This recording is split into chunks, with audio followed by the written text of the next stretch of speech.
Perbag mga kapamilya diri sa Panay Sikat sa bungaga ato na kilalaho ng isa ka toy collector na gikan sa antike.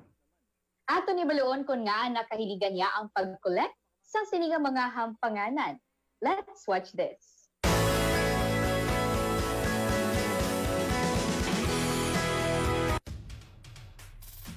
Hilig sang anay radio announcer kag subong journalist nga si Stephen Checa ang pagkolekta sang mga action figures sang mga superheroes kag comic book character. Halos kompleto ang iya koleksyon sa mga sikat nga karakter sa action fantasy world.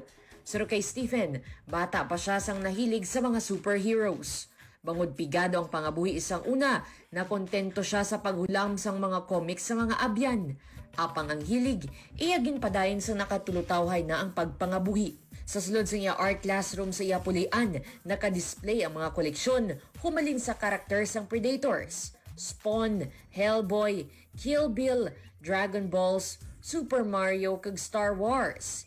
Apang 90% sa iya koleksyon, mga karakter sa Marvel Legends kag Marvel Cinematic Universe. Apang hindi gid lang pagkolekta ang hilig ni Stephen, kalabanan sa iya mga ginakuha nga laragway, ang iya subject mismo ang iya koleksyon. Kag bangod kalabanan articulated o kun mga figures nga sarang mahulag ang mga upper extremities agud magporma sang aksyon. Daw halos may kaugalingon man sila nga kabuhi, bangod sa ginaobra nga diorama. To give life to these figures, mas namin lang kung articulated ay pwede ma-move ang hands, pwede ma-move ang mga fingers. Isa mga figures dyan hindi man maka-hold pero pwede mo posing bala, no? So pwede mo yung mga diorama ganun, just like what I'm doing. Sa likod rin may mga diorama kita. Parang nga daw buhi kita na, no? Kag you're looking sa at another universe na kung lang taon masanda daw regyan sa tubang nan mga no mga superheroes ng mga nanamian mo. So kung ako sadya lang ka namin ilang ka mamatagan bla, no? Ako makita mo sanda when you hold them in your hands, daw gamay nga tao nga sa lima mo nga daw ang power ka ng movement ng salalay ka niyo mo bla. Paborito nga koleksyon ni Stephen ang action figures sa Marvel Legends. Maluwas sa makawiwili nga istorya sang kada karakter, mahunit man ang materyales nga ginagamit sa kada action figure.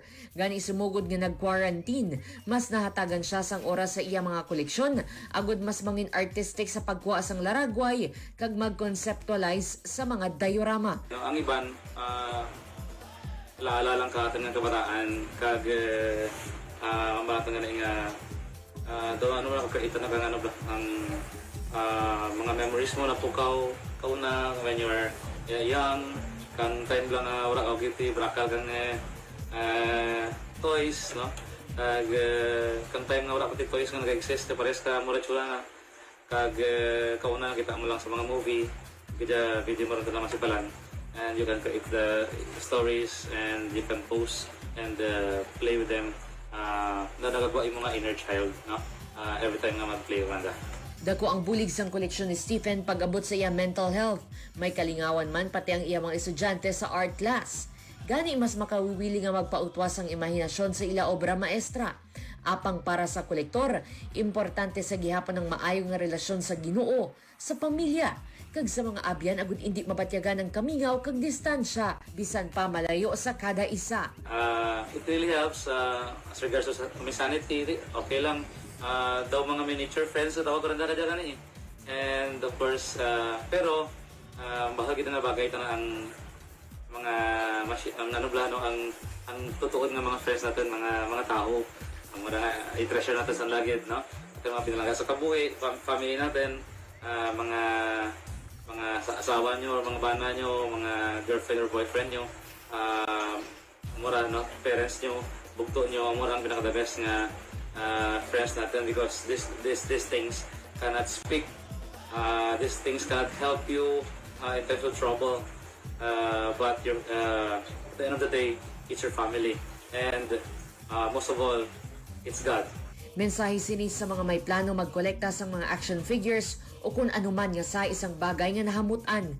Siguraduhon may ekstra nga kwarta sa pagkolekta.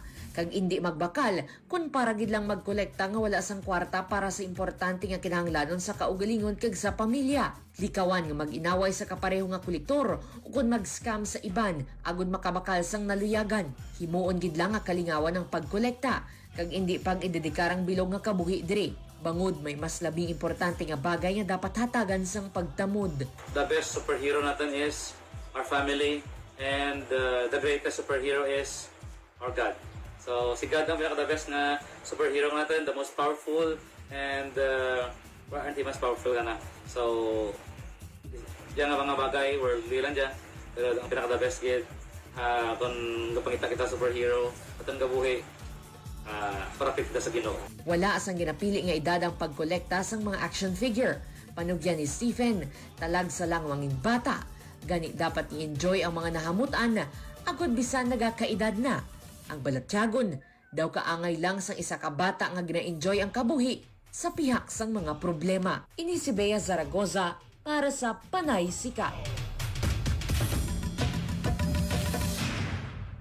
Sa dugang pagiging mga istorya mga kapamilya, pagbasa naman sa mga istorya sa mga kabataan.